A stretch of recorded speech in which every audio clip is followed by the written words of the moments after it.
Welcome to another edition of On the Mic with Mike. I am Mike Jarvis, and today, or this time, my guest is Mr. Harvey Edgecombe. Welcome, Harvey. Thank you very much, Mike. Pleasure to be here. Good to see you.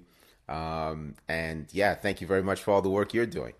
Good to see you too, Harvey. Who is Harvey Edgecombe? Let me begin by saying we're speaking today about a very interesting series of articles that have come out pertaining to Montserrat specifically, the volcano more specifically, and even beyond that, the potential of what's coming out of the volcano in terms of mineral mining, critical minerals, and what that could mean for the economic development of Montserrat long term. Why am I speaking with Mr. Edgecombe about this? We know of Mr. Edgecombe, those who follow the stuff that I do on other sites would have noticed that some time ago, Mr. Edgecombe was featured in the British national television Sky News for his involvement in real estate as a real estate developer and being involved in the Airbnb sector. Yes. A major feature on that, and our very own Mr. Harvey Edgecombe of Montserrat doing great things in the UK and elsewhere. For the purposes of this particular conversation, which is about mining, Mr. Edgecombe is also involved in mining, and this is where I'm going to get him to tell us about how he got into mining industry and what he does in the mining industry. Okay, so I got involved in mining for minerals, for battery technology about 5 years ago.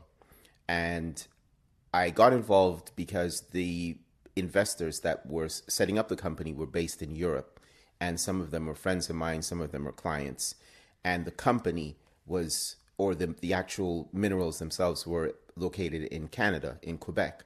So I grew up in Quebec, I grew up in Montreal, and so they asked for my advice in terms of actually how to structure the company. So I did that. That was in 2018, 2019. And then they offered me some shares in the company as, let's say, for example, payment for my work. So I can class myself as one of the founding shareholders to that company.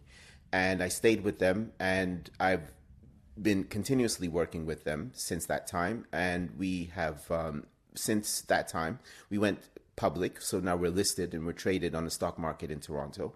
That happened in last year, 2023. I was nominated by the shareholders to be on the board of directors of that company. I manage the communications on behalf of the company. And that is basically our background. But the company itself, what we do is we focus on battery minerals. But there's some other minerals on the land that we also have as well. We also have, we have some what you would call they like gold and stuff. We have some gold. So what do you call that? You call that precious metals. We have precious metals, but we also have primarily we have battery minerals. That's what our companies focus on. In terms of the mining industry globally, let's put it this way: the world runs on minerals, mined minerals. That's why the continent of Africa is so important. That's why the mining industry in the United States is so important. Russia, Ukraine, all over the world. Cobalt, lithium, whatever mineral, it's there and it is put to an industrial purpose. And this is where the Montserrat quote-unquote connection comes into the picture. Because quite interestingly, there has been some talk about Montserrat and lithium and even geothermal going back for quite a while now. There have been some reports done on it. But quite recently, there was this particular story that started circulating and gained a lot of traction, tremendous traction, particularly in the UK, but overseas as well.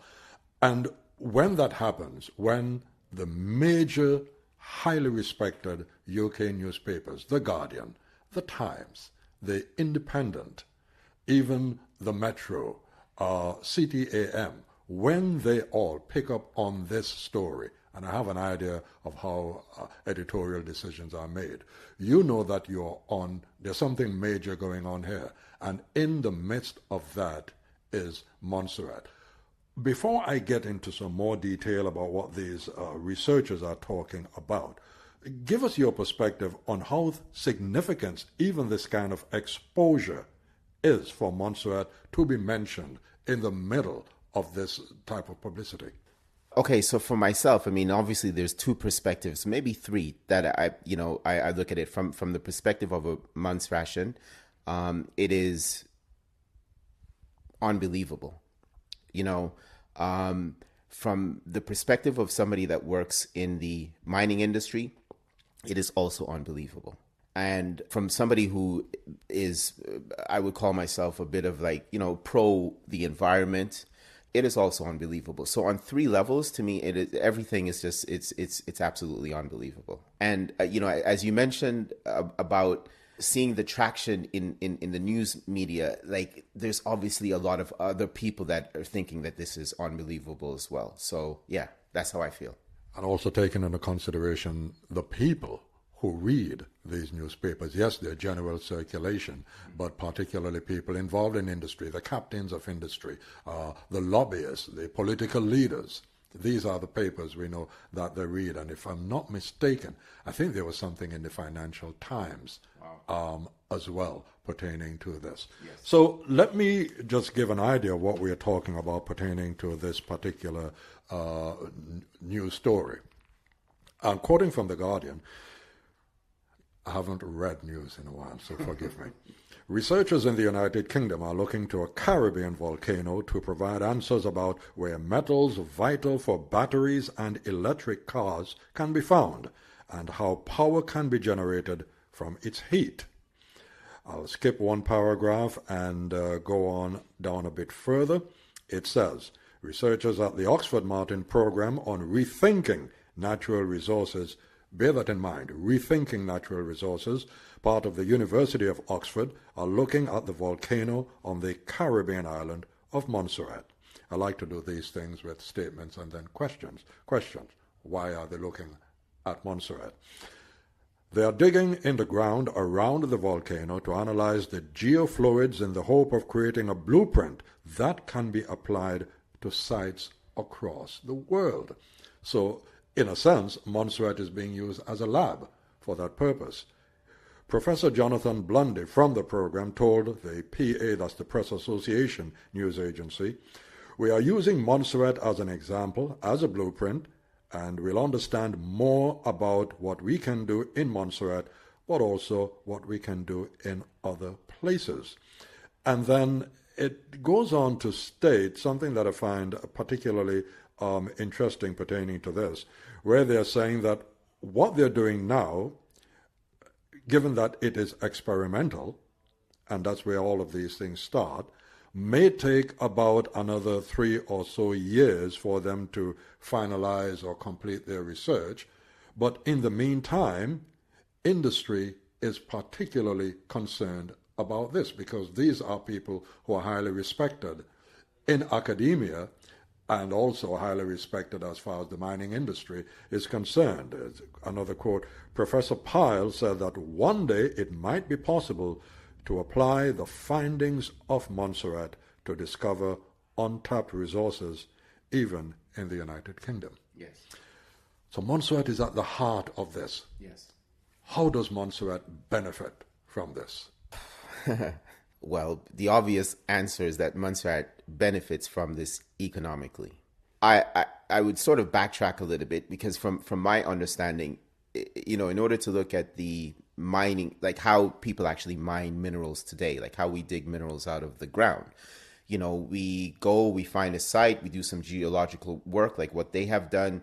And then, we take drills and we drill on the, maybe we go down, I don't know, half a kilometer at a maximum to take and start extracting minerals from there, but it's on the surface.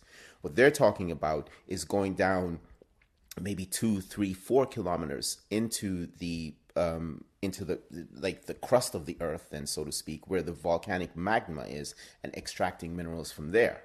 So that's pretty much what it is. But the amount of minerals that they're talking about, I mean, I think I read one I actually read the actual report from what they're talking about, and I can't remember, but it was like it was a number with too many zeros on there.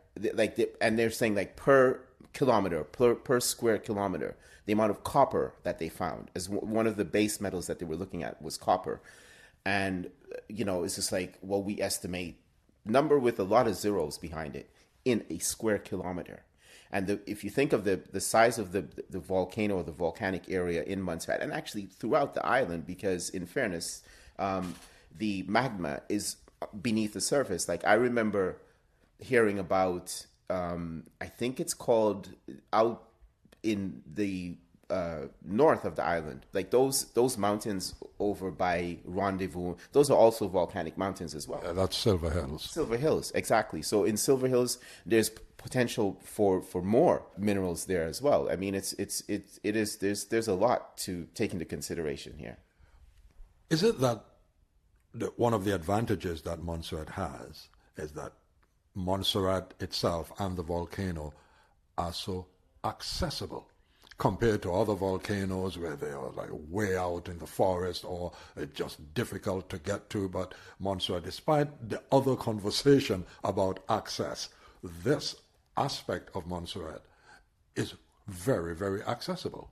Montserrat benefits because because of its relationship with the United Kingdom, because it's considered to be politically stable. Montserrat also benefits because, well, at least for this research, I think, if I'm not mistaken, they used the wells that were already drilled for geothermal energy, so they didn't have to do too much. Like there was already an infrastructure there that they could have taken advantage of. So yeah, these are some of the positive things that Montserrat has going for it. I'm taking another quote from the article. The researchers are 1 year into a 3-year project, and over the next 3 to 6 months will start to analyze the data that they have collected. So the possibilities look quite encouraging. I raised the question before, and I'm going to bring it around in another manner about how Montserrat benefits from this, how Montserrat capitalizes on this rather than just being the location. How does Montserrat take ownership or part ownership of what's going on here? Because clearly Montserrat on its own cannot fund this type of research. We don't have the expertise. Well, we do have expertise in terms of volcanologists locally, but the mining expertise, the industry that you are involved in, how does Montserrat get into this thing and take ownership of it? Well, I think the key word in your question is ownership. And that is actually a simple concept, but within the context of let's say, for example, the mineral industry, it's not that simple. So where the wells are right now, that's somebody's land. Who owns that land? So the concept of ownership is actually critically important. Now, who owns the minerals beneath the land? That's another layer of ownership. Might that be the Crown, the British realm?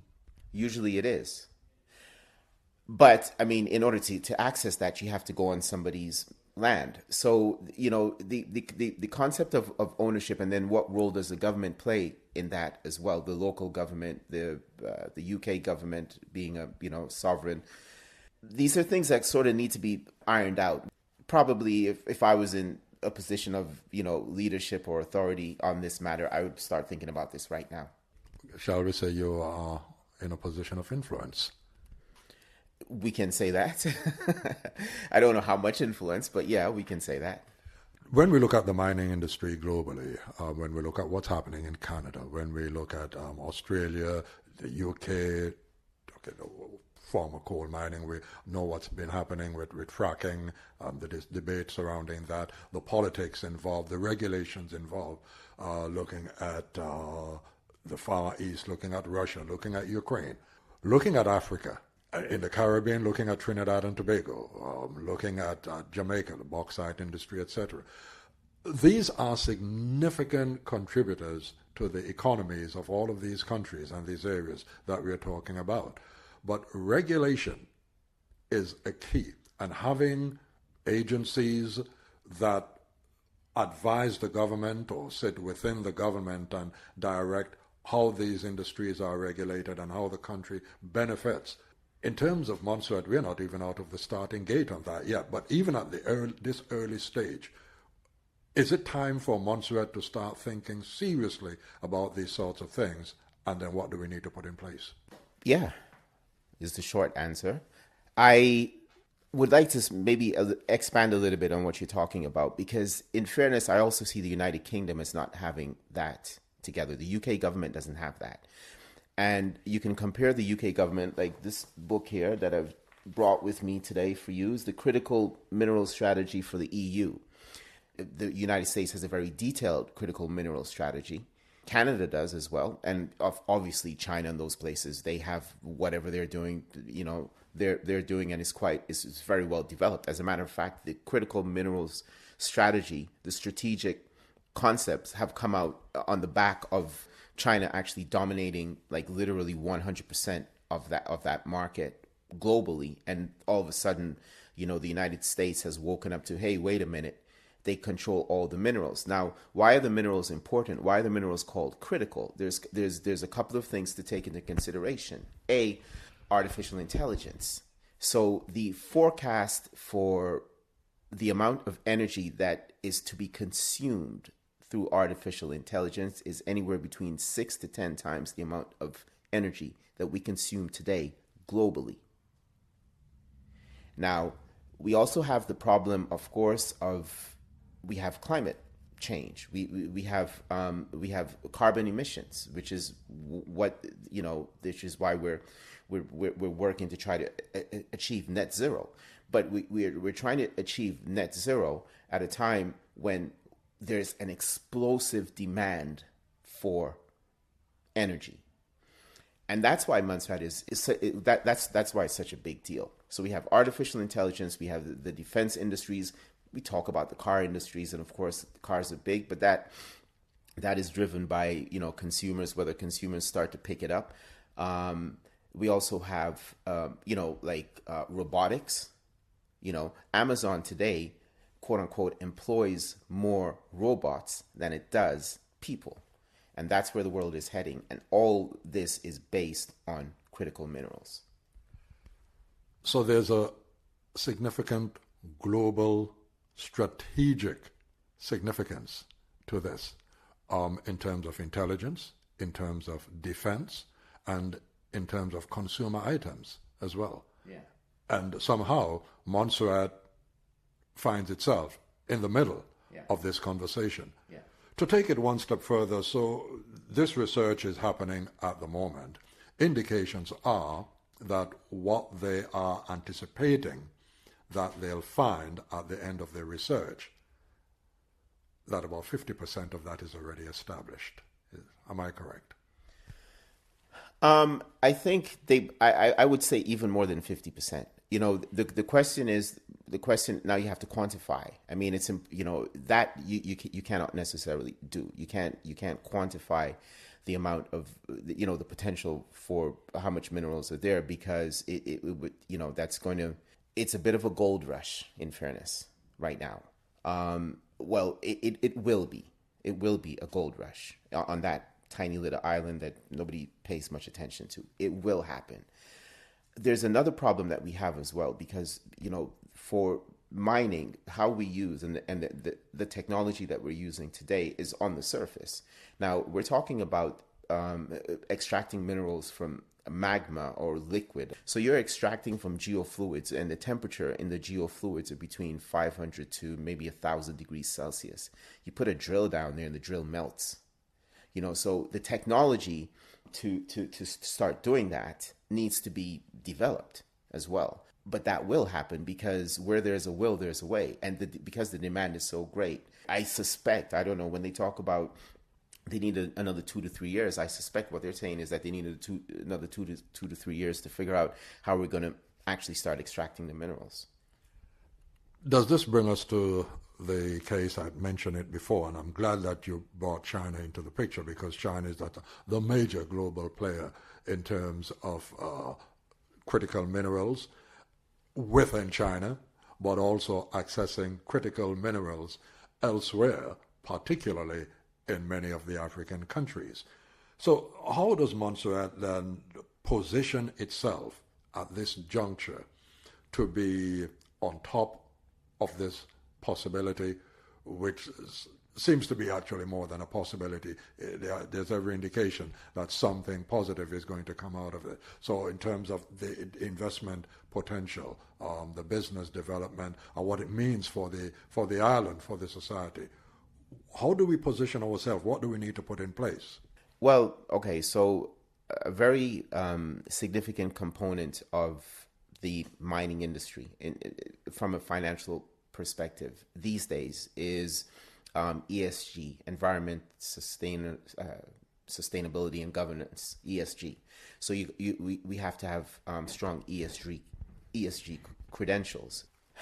We're going to have to rely on, I would say at this stage, and just answering your question off the cuff, we're going to have to start relying on partners. We're going to have to have strategic partnerships with global players. I think, let's say, for example, this was in Canada, as an example, hypothetically, and I'm in Canada and I have mineral rights, and I find some minerals, and I can go to the United States and I can get money from the United States government. The U.S. government will back up a project in Canada. Would the United States government back up a project with the European Union, back up a project in Montserrat?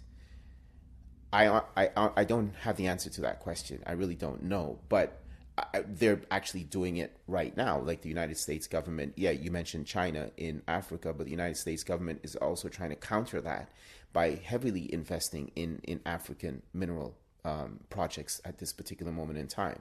So, I think you're absolutely correct. I mean, we don't have the capabilities ourselves as Montserratians to really do anything. But what we do have is we have the land. It's ours. It belongs to us.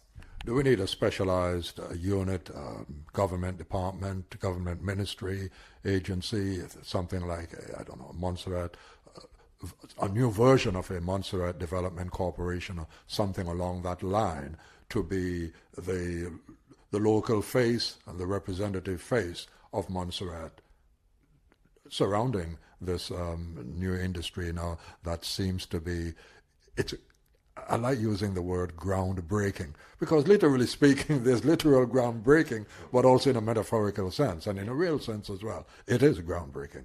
Well, for me, I would just drop everything and focus on this like 100%. Nothing else matters. If you don't do that today, you will, and if you don't take it seriously today, that's it. It's gone. It's over. It's finished. You lose control 100%. So you have to take it. For me, I would just drop everything and focus on this.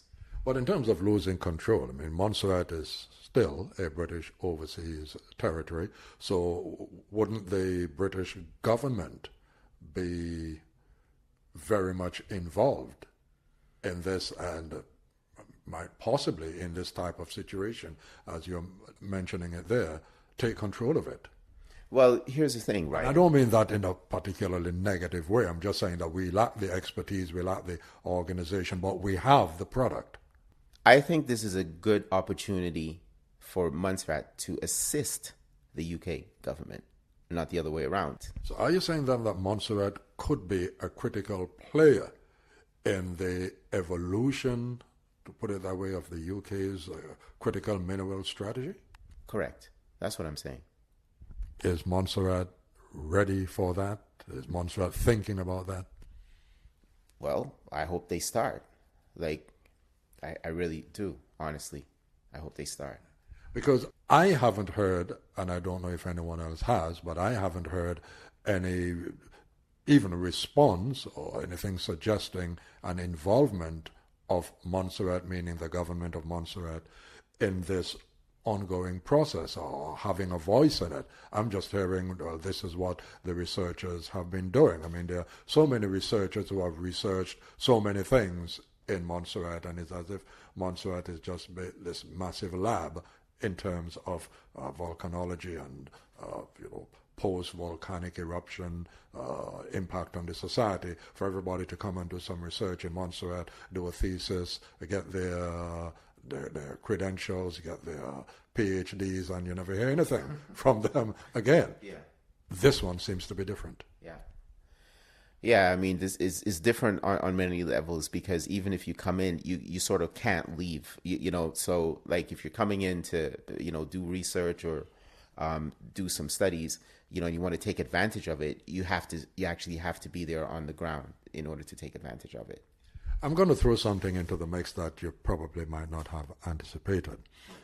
But you probably would have heard about the situation with the Chagos Islands and the involvement, I think, the American government back in the World War II period.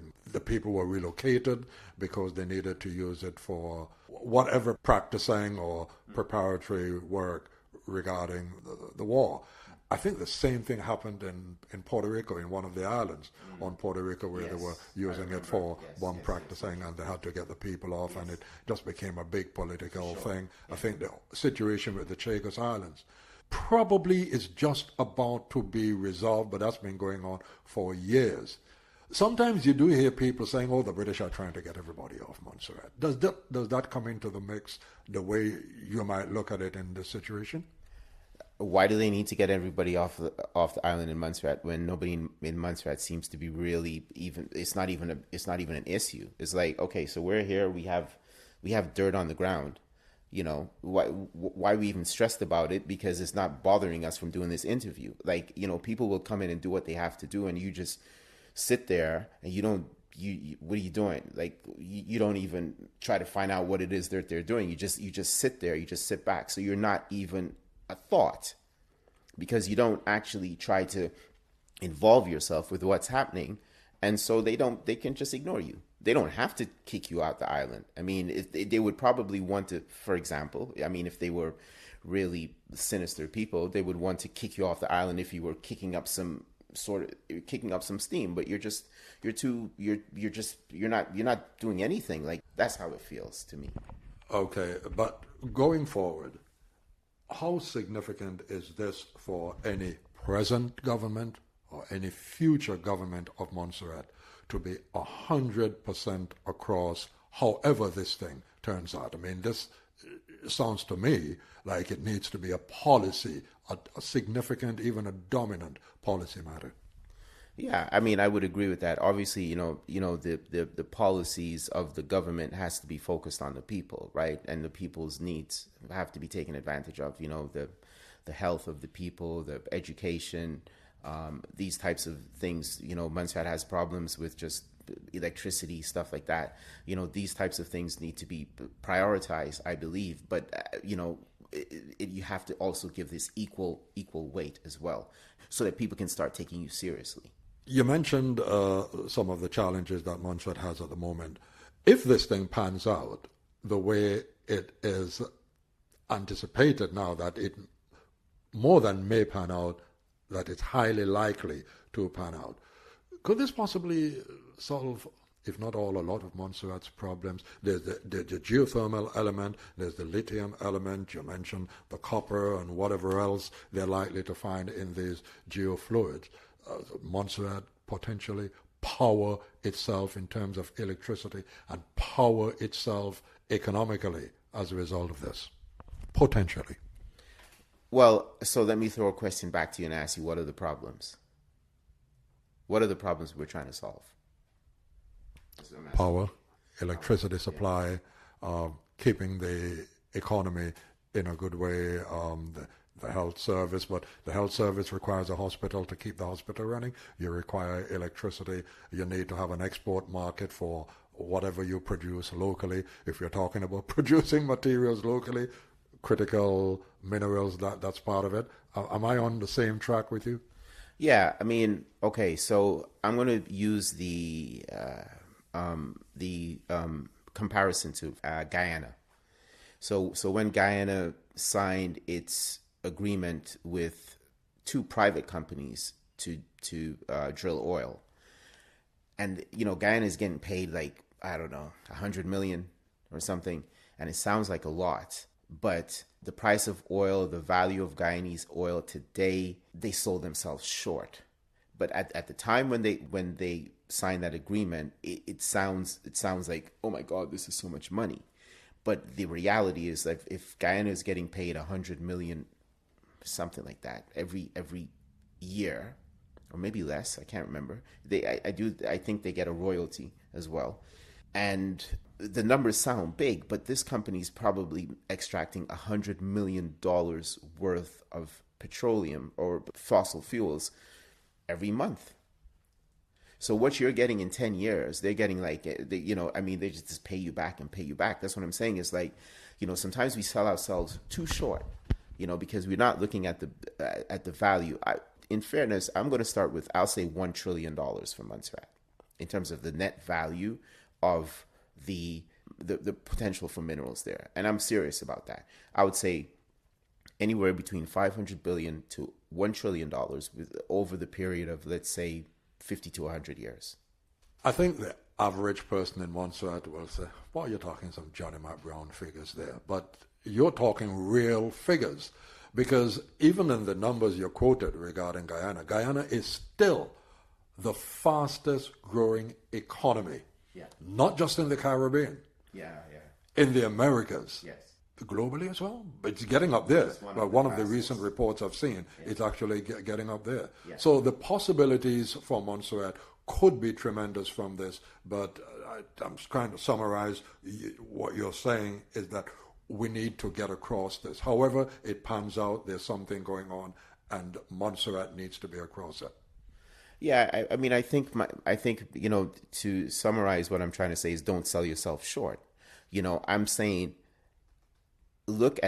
consider Montserrat today as like $1 trillion economy. That's like $1,000 billion, and start there, because I think that is the actual potential. And I'm basing that, as you said, on real numbers. Like, the market price for copper, they found copper, they found zinc, they found lithium, they found gold, and some of the, I think the platinum minerals as well in Montserrat. There's a lot there.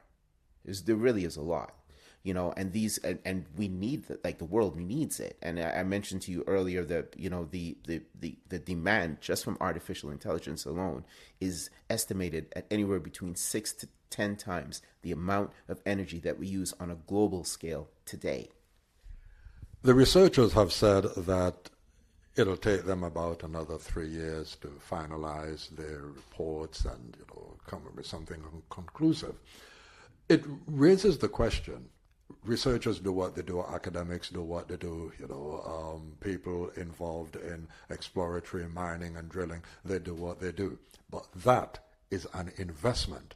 Would you normally be making that type of investment to realize a result or not over a 3-year period? I mean, you're going to put all of that money without being certain what you're going to get at the end of a 3-year exploration?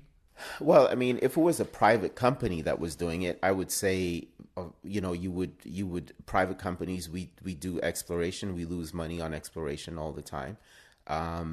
This is academic research, ironically, partnered with Russia. Did you know that? I didn't know that. Yes, Russia. The report is right here. It was a university from Moscow and Oxford. The two of them got together and went down to Montserrat. They went to other places as well. They went to Italy, they went to Indonesia, and they did their research together. This is academic research. This is very, very, very, very valuable. I mean, a lot of valuable things start from just, inquisitive people looking and trying to figure stuff out from an academic standpoint. So, I mean, what is the motivation for them to do that? I mean, they're academics. They get published. They get rewarded. That type of stuff is what academics. They are covered in the Times and the Independent and the Guardian and the Metro. But that's massive publicity. That goes back to the point that I raised earlier on, that these major UK national media outlets would give so much attention to this issue, and by extension, so much attention comes on Montserrat. Yeah. Yeah, for sure. I have full respect for these professors and the work that they have done, because, it is a contribution for all of humanity, in my view. Like, if they've actually figured out, ways to extract minerals, or they're looking as ways to extract minerals out of magma, that's a really cool thing. Well, Mr. Edgecombe, we'll wait and see. Yes. Thank you very much for your time and putting such clarity on this issue, which at its very basic is a very complex issue, but, for bringing clarity to us. Thank you very much indeed.